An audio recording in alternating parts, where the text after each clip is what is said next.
generate lesson plans in obviously this kind of new environment that we're in, and also the environment that's kind of coming in as the pandemic is still going on to a large extent.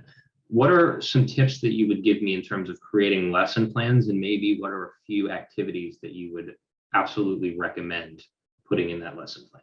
All right, well, it all starts out, I actually have the book right here, the Shape America standards.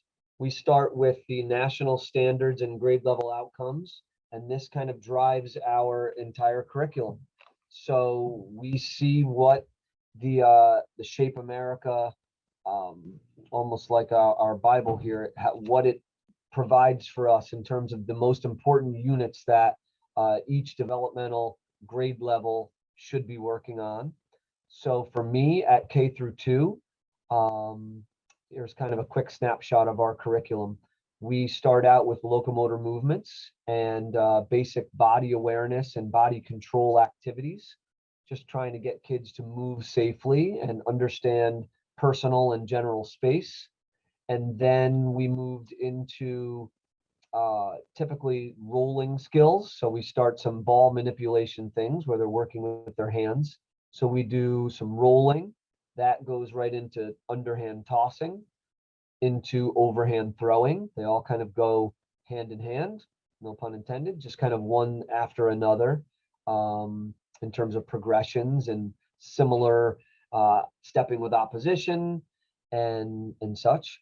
So after our throwing unit, we'll go into dribbling skills, basic dribbling and ball manipulation, some bouncing and catching, and then some dribbling. Not too much in terms of specific basketball at the K through 2 level. After dribbling, we have a dance unit. So we'll do some basic rhythms and dances. And then that'll bring us to jumping rope. That's usually about January, February. We have quite a long volleying and striking skills. So working with their hands, volleying objects, then paddles.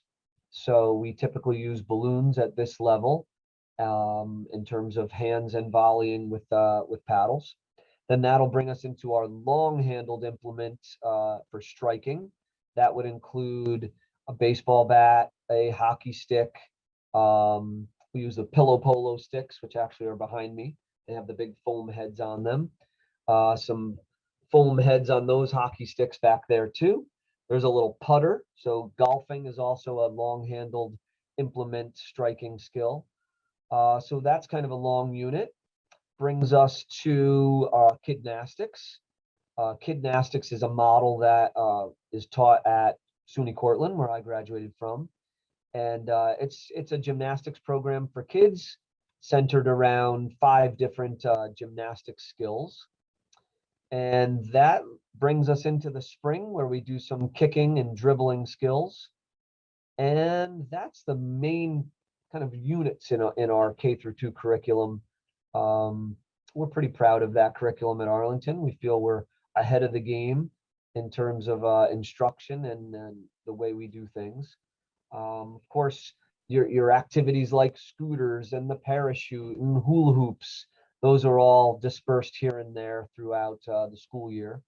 But yeah, that's kind of a good snapshot of how our curriculum looks. How easily accessible is that sort of curriculum from Shape America? Is that a kind of a paid curriculum, or is that a free curriculum that you can get? That's a great question. That is